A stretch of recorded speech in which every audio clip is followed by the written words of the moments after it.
Buenas tardes. Hoy tenemos el gusto de tener con nosotros a Pablo Eguren para el programa de Fogón en Fogón en la Argentina.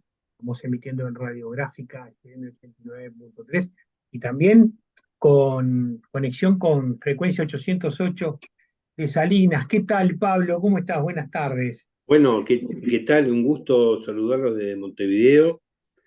Realmente sentir la voz de un hermano argentino es siempre una alegría para nosotros.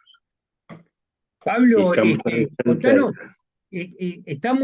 Estamos preparando, estás preparando el lanzamiento de un libro que tiene que ver con el recuerdo de tu abuelo, un hombre importantísimo en la historia de la literatura y de la cultura en el Uruguay. Contanos quién fue tu abuelo, Pablo, y vos Eh, a eh, qué te dedicás. yo, mi vida pasada, hasta mi jubilación, yo me jubilé como magistrado de la República. Era juez letrado en lo penal y después fui civil. Y actualmente estoy dedicándome a promover literatura, en especial de Julio J. Casal y de Selva Casal, eh, que era la hija de Julio J. Casal. Julio J. Casal, un personaje muy interesante, de, que nació en 1889, hijo de Eusebio Casal, que vino de Ribadeo, España, de Galicia, y cuenta la anécdota que se vino a los 13 años, el galleguito, con unos doblones eh, cosidos cosidos serían unas libras esterlinas, digo yo, cosidas como botones, tapadas por la madre en un sobre todo. Hizo fortuna y se casó con Josefa Ricordi. Josefa Ricordi, uruguaya, proveniente, heredera directa de la casa Ricordi, italiana, del conde Ricordi, y eh, que era un violinista importante, y además dejó en la familia una beta poética y una beta eh, musical hasta hoy día, porque por los Ricordi tenemos a los Carlevaro Casal, con Abel Carlevaro, famoso concertista de guitarra española, que modificó las técnicas de guitarra y las mejoró muchísimo, que fue un gran innovador, un revolucionario de la guitarra a nivel internacional. Y su hermano también, el Rocho, Agustín Carlevaro, que tocaba tango con gente de Argentina y con uruguayos, que fue muy importante en el Río de la Plata. Y bueno, él tuvo dos hermanos, eran 13, al 1902 pierde a la madre, con 45 años ella, y él tenía 12 años. Y a los 16 años pierde el padre, que era bastante mayor que la madre. Así que queda huérfano muy joven. Y posteriormente, en 1909, lo nombran vicecónsul en La Rochelle, y de La Rochelle se casa y va como cónsul en La Coruña, donde hace una actividad literaria muy importante, porque es el fundador de la revista Alfar. Yo tengo acá la revista Alfar tiene dos etapas, una española y una etapa uruguaya. Una revista sin igual de la época del siglo XX, según se ha dicho en España, y bueno, y todos los círculos literarios importantes la reconocen así. Le voy a mostrar acá, no sé si que se vea bien. Esta es la revista. En general las portadas siempre las hacía Barradas, este, y se financiaba con, propaganda, pero esta era la revista. ¿De qué año es ese número? Y este es 88, puede ser 40 y pico. Tenía plástica, poesía, narrativa, este, ¿Qué tiraje eh, tenía esa revista? ¿Tenés idea? no sé, sé que se distribuía, bueno, acá publicaba desde el comienzo de la historia del FARC, Nora Borges, que fue la esposa de Guillermo de Torres, el español, y hermana del poeta Borges.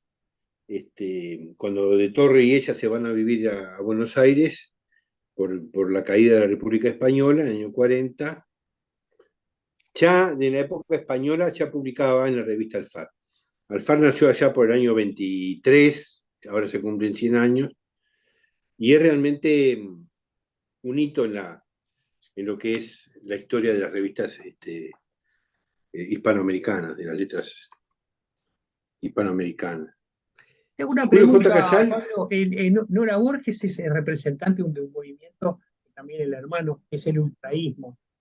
ultraísmo, justamente los dos poetas que trajeron el ultraísmo al Río de la Plata conectaron, hicieron de puente entre lo que fue la generación del 27 eh, y el Río de la Plata fue justamente Julio J. Casal y Borges. Mira, En Uruguay, en Montevideo, Casal. Y en Buenos Aires, Borges. Realmente Borges también publicó en las primeras revistas Alfar, su primera poesía, y, y bueno, es un personaje, una historia interesante, porque él comienza su actividad poética en el Montevideo, el comienzo de aquel Montevideo pueblerino de principio del siglo XX, 1900. Era el Montevideo de los altillos, de los cafés, de los cenáculos literarios, que recién comenzaban a tener más importancia, sobre todo lo que fue el cenáculo de René Resig, el poeta que, que crea la Torre de los Panoramas. La Torre de los Panoramas es una vieja casa en la calle Ituzaingó y creo que Reconquista, donde tenía un altillo en la azotea y ese altillo dominaba todo el puerto, porque claro, la ciudad vieja de Montevideo es como una península que se mete en el mar. Y con el golfo, un pequeño golfo que hace el puerto Montevideo, fue la antigua ciudad vieja, donde estuvo la colonia española, donde estaba fortificado. Entonces acá hay una cosa interesante, lo que nos cuenta Fernán Silva Valdés sobre Rey Resig, sobre esa época, que el Rey Resig viene de una familia de fortuna, pero el dinero desaparece y los gustos refinados de los Herrera eh, se hacen más dificultosos. A consecuencia de eso, Julio Herrera, que era colorado, porque el Herrera sí tenía un tío que fue presidente de la República, Herrera y Oves, que era hermano del padre. Entonces es interesante porque dice acá, quizás eso explique la situación económica, el viaje político de Julio, que Colorado conservó pasó a ser anarquista aristocrático y provocativo. Ese es Herrera. Negó la validez de las divisas e ironizó sobre Valle y Sarabia. Porque estamos hablando de 1904, ya estaba el enfrentamiento dado en la guerra civil del Uruguay. Es muy interesante, pero también hay que tener en cuenta qué era esa famosa Torre de los Panoramas que tanto se habla a nivel literario y de la cultura. Dice, la Torre de los Panoramas de Rey RC, uno piensa que es, por la imaginación, una cosa esplendorosa. Dice, aquella torre era simplemente un altillo, casi decrépito, que apenas surgía del nivel de las azoteas. Sus paredes tapizadas de estampas y fotografías mostraban a la larga el gusto y la pobreza de los familiares. Un bonete turco, un par de floretes enmohecidos, una mesa pequeña y dos sillas claudicantes completaban la decoración inmobiliaria. En ese sentido, reducido y humilde, Florencio Sánchez, ave de paso, hizo nido un momento. En ese cubo de mampostería, las rimas más extrañas resonaron. En ese cuartucho desmantelado se elaboró la renovación literaria del Uruguay. Bien es cierto que el espacio era reducido, pero a dos pasos el paisaje se ampliaba. La azotea ofrecía un vasto panorama. Al sur, el río color sangre, color turquesa o color estaño. Al norte, el macizo de la edificación urbana. Y al este, la línea quebrada de la costa, con sus magníficas rompientes. Y más lejos, el cementerio, Ramírez y el semicírculo de la estanzuela, hasta el mojón blanco de la farola de Punta Carretas. Al oeste, más paisaje fluvial, el puerto sembrado de steamers y sobre todo el cerro, con su cono color pizarra y sus casitas frágiles de cal o terracota. De ahí la torre de los panoramas. Es un escrito de Pablo de Grecia, muy íntimo amigo de Herrera, que lo describe después, porque Herrera sufría del corazón y desde muy joven podía moverse muy poco, podía tener muy poca actividad. Tanto es así que muere. Y ahí estaba Julio Casal también en esa azotea. Ahí Alberto Las Places lo llevó a Julio J. Casal en sus primeras incursiones poéticas. Y creo que su bautismo poético fue haber estado realmente en consonancia con la Torre de los Panoramas y lo que significó regresar. Tanto es así que Casal y la generación del 27 admiraron a Herrera Resig. El que llevó a España a Herrera Resig, uno de los que llevó a España a Herrera Resig, que era un ilustre desconocido, fue Julio J. Casal. También Borges conocía a Herrera y en los años 20 llevó la poesía de Herrera a España, pero fueron dos puntales fundamentales para el conocimiento de Herrera.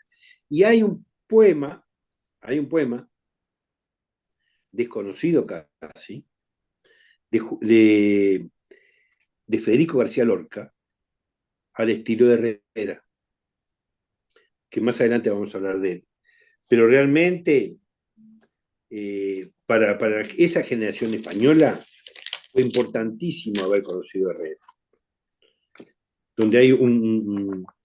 Donde existe esa concepción gongoriana, a su vez, y que en definitiva los designa como generación del 27, como consecuencia del homenaje a Góngora que le realizan en Sevilla. Todos esos muchachos que empezaron a publicar en Alfar. Así que Julio J. Casal no solamente fue un editor, un promotor de poesía, un poeta, sino tuvo esa sensibilidad finísima que logró descubrir esa generación que recién se abría al mundo, publicando en Alfar a esos muchachos llamados Dalí, Barradas, Lorca, Alberti, Guillermo de Torre, toda esa generación, sin perder el vínculo con Juan Ramón Jiménez, también los Neruda, a quienes ya había conocido en La Rochelle cuando estuvo en España, en Francia de vicecónsul, en el año 10, 11. Así que desde siempre, Herrera Resig, ¿Cómo La Torre de llega, los Panoramas. cómo llega a ser vicecónsul en Francia? Es muy interesante, es muy interesante, porque Julio J. Casal se queda huérfano con 16 años, Sí. pero era una familia que tenía un basamento económico importante por la actividad que tuvo el padre, que fue el fundador de los primeros biógrafos, que ahora se dice cine, se decía biógrafo en Montevideo. ¿Dónde lo tuvo? Al lado del Teatro Solís, los dos primeros biógrafos o cines de Montevideo. Después tenía una casa de importación de telas y tenía algunas chacras cercanas a Montevideo. Como Julio J. no quería más que escribir poemas, tenía un problema el padre y lo manda a trabajar de peoncito en una chacra para que aprendiera lo que era el trabajo. Y bueno, después viene lo que pierde la madre, a su padre, pero quedaron vínculos y él se había enamorado de una muchacha que a la sazón era, a su vez, la hija del canciller, del ministro de Relaciones Exteriores uruguayo. Y el ministro de Relaciones Exteriores uruguayo, atento a que era poeta, y además una forma de desligarlo un poco de ese noviazgo, que no era eh, muy agraciado desde su punto de vista, lo manda como vicecónsul a La Rochelle. ¿Cómo se llamaba ese También ministro? si ahora no me vino, Rocchi o Bocchi, era de origen italiano el apellido. Entonces, y resultó muy interesante que la muchacha fue un par de veces a verlo a La Rochelle, a Julio. Pero bueno, finalmente sí, el noviazgo no prosperó y, y Julio empieza a escribirse con mi abuela a distancia, que vivía en Montevideo y después en Mercedes, y es ahí que deciden casarse y se casan en el año 13. Viene a buscarla al Uruguay, se casan, ¿Dónde se casan? ¿Acá o en Francia? se casan en Montevideo, ella vivía en Mercedes, el padre era juez en Mercedes, y vive en Montevideo, y de ahí se vuelven al nuevo destino que es La Coruña. A La Coruña. ¿Que ya había cambiado el ministro o era el mismo ministro? Era el mismo ministro, yo estuve Ah, sí. averiguando, creo que era el mismo ministro. Sí, así que, Pablo, vos tenés ahí una herencia de roles, porque ahí tu bisabuelo entonces también fue juez. Mira, sí, porque hay una cosa interesante. Carlos Muñoz Anaya, mi bisabuelo, fue secretario del Senado y era hijo de dos constituyentes uruguayos, de Francisco Joaquín Muñoz y Carlos Anaya, de la época anterior a la República, ¿verdad? Estuvieron, eh, fueron constituyentes del año 30 y eran diputados, los dos eran diputados en la Florida, en 1825, cuando la liberación del yugo eh, brasilero. Entonces, se funda la República en 1830, la Constitución, ellos dos son constituyentes, uno pasa a ser presidente del Senado, Carlos Anaya, del primer gobierno patrio, y, y Muñoz pasa a ser ministro de Relaciones Exteriores de Rivera, del presidente Rivera, de General Rivera, y ministro de Hacienda. Rivera se va a luchar por los levantamientos que había en el interior, se va un año, y Carlos Anaya queda como presidente interino durante un año en el primer gobierno patrio. Algo parecido pasa después con Oribe, en el segundo gobierno patrio, a partir del 36, que hay un levantamiento que es provocado por Rivera y Oribe se va a reprimirlo un año de campaña al interior del país. Y ahí queda nuevamente Carlos Anaya como presidente interino. Hay toda una historia interesante. Y bueno, Carlos Muñoz Anaya tiene cargos muy importantes, es un abogado importante, después fue fiscal, después fue juez, fue secretario del Senado, y estaba en Mercedes cuando Julio va a pedirle la mano a mi abuela, María Concepción. Es toda una historia. Y hay unas cartas preciosas de cuando ellos se escribían con los padres, cuando estaban en el viaje, en el buque, que creo que en esa época ya demoraba un mes y pico. Escribían de Río de Janeiro, las paradas que hacía el barco. Y allá en Coruña descubrieron otro mundo. Primero él volvió a Galicia, porque su padre era de Ribadeo, sus abuelos habían quedado en Ribadeo. No sé si vivirían en esa época, no sé. Sé que mi abuela era muy católica, viajaron a Lourdes, y bueno, y ahí establece su vida y nacen sus primeros 4 hijos. En Galicia. Marinés, en Galicia, En todos de Galicia. Galicia, en el consulado uruguayo, en La Coruña. Pablo, ¿cuándo conoce Julio a Barradas? ¿Falta Es muy todavía? interesante.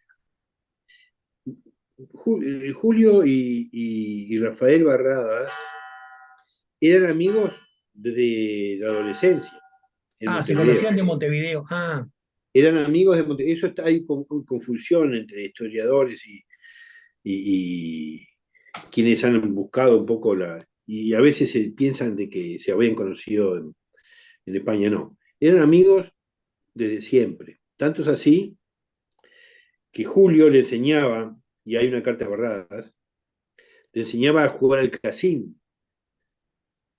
¿qué es eso? El casín nosotros le llamamos ese que se juega con pelotas y se pega con el palo, como es ¿cómo le dicen ¿Billar? ustedes? ¿Como el billar? Al billar, tipo billar.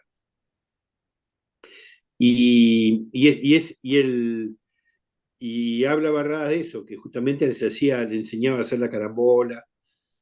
Ya, si te acuerdas, Julio, de aquella calle Yaguarón, porque hay muchas calles con origen de nombres que son típicamente guaraníes, ¿no? En Uruguay, en Montevideo. Batoví, Chaguarón, Queguay, donde había una novia mía y me quise suicidar más de una docena de veces, dice Barra. Queguay, distintas calles ahí de Y la Ciudad Vieja. se vuelven a encontrar entonces en España. Porque Barra se había ido, creo que fue en el año 13, compartiendo una beca de un pintor amigo, se fue a Italia. Y Italia estuvo recorriendo, fue a Francia y de Francia a España. Y ahí se volvieron a encontrar en España. Y Barra pasó con unas necesidades terribles, terribles. Y y Julio viajaba desde La Coruña a Madrid, y Barra se había hecho muy amigo de Lorca en la casa de estudiantes, que era una pensión de estudiantes, donde estaba Lorca, con Dalí y otros más en esa época. Y Barradas, que vivía cerca, se pasaba con ellos y empezaron a hacer las primeras tertulias. Ahí fue Julio y a través de Barradas conoció a toda esa generación del 27. Ya él había fundado una revista conjuntamente con otros cónsules en La Coruña, que se llamó Casa América Galicia, que en principio fue creada ya por el año 20, 19-20, en el, por, para guiar a los latinoamericanos que tuvieran problemas en Galicia para sacar papeles y todo eso. Y cuando Julio tomó la dirección de esa revista, esa revista Casa América Galicia empezó a tener un enfoque mucho más cultural, hasta que fue tan cultural que se convirtió en Alfar. Alfar se edita con el primer número con el número 33. Hubieron anteriormente todos los números de Casa América Galicia. Para terminar, Es muy contanos, interesante. para terminar con este primer encuentro, ¿por qué le llama Alfar a la pregunta, a la revista? Alfar por la creación, ¿no? Por el alfarero, porque es la actividad esa, ¿no? De crear, de la creación. Creo que ese es el sentido mm, más claro de la revista. Y, y bueno, tanto es así que a los primeros integrantes de la generación del 27 se les llamaban los alfareros, porque cuando Julio J. Casal llegaba de Galicia a la estación de Atocha, en Madrid, lo esperaban en un café cerca de la estación de Atocha estos amigos, Lorca, Dalí, Guillermo de Torres, todos estos amigos, Alberti. Alberti, sus primeros poemas antes de editar, los publicó en Alfar. Qué bárbaro. Y acá te voy a mostrar ahora un dibujo que le hizo Dalí a Julio J. Casal cuando bajaba del tren. El cónsul poeta bajaba del tren desde La Coruña y este es el dibujo de Dalí. ¿Es un grabado?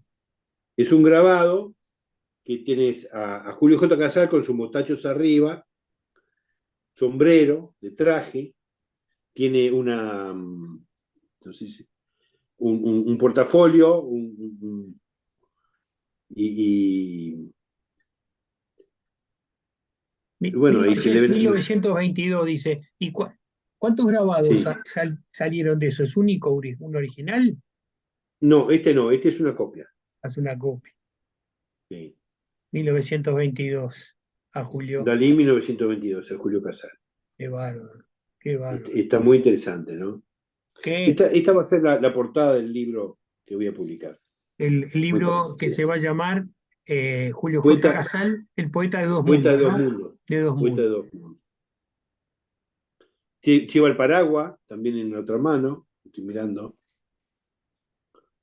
De un lado el Cuando, paraguas, de otro lado el portafolio. cuando vos titulás a dos mundos, quiere decir que Casal tuvo fuerte influencia tanto en España como en el Uruguay, digamos, ¿no? Es decir, fue en Lógicamente, ambos sí, sí. lados. Sí, sí, al punto que Casal, cuando fallece, a ver si lo encuentro acá, le hacen varios homenajes acá en Uruguay y se editan después eh, los discursos, hubieron discursos fúnebres, los trasladaron al Ateneo con la bandera uruguaya,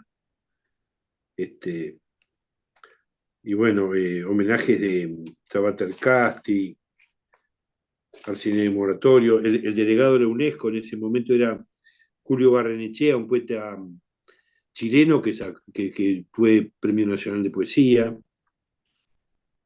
que representando a los escritores de América.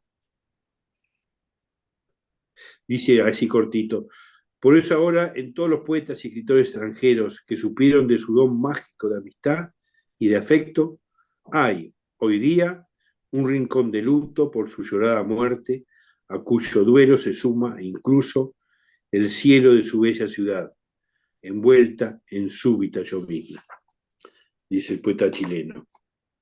Muy lindo, fue muy, muy reconocido. Por eso es importante Pablo, el rescate de Pa- esa gente, ¿no? De la Pablo, obra. fue un gusto encontrarnos esta primera sesión. Vamos a seguir juntándonos a hablar de este abuelo tan importante, ¿no? Es un gusto eh, traer a la memoria los valores de la literatura universal y rioplatense. Y decir que, bueno, que Casal, conjuntamente con los alfareros, era uno más de los alfareros, indudablemente participó también de la generación del 27, porque fueron de los que estuvieron ahí en la creación y en la amistad y en la poesía.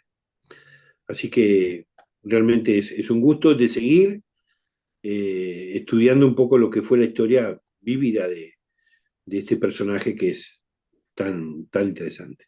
Nos vemos la semana que viene, Pablo. Muchísimas gracias. Muchas gracias, un abrazo.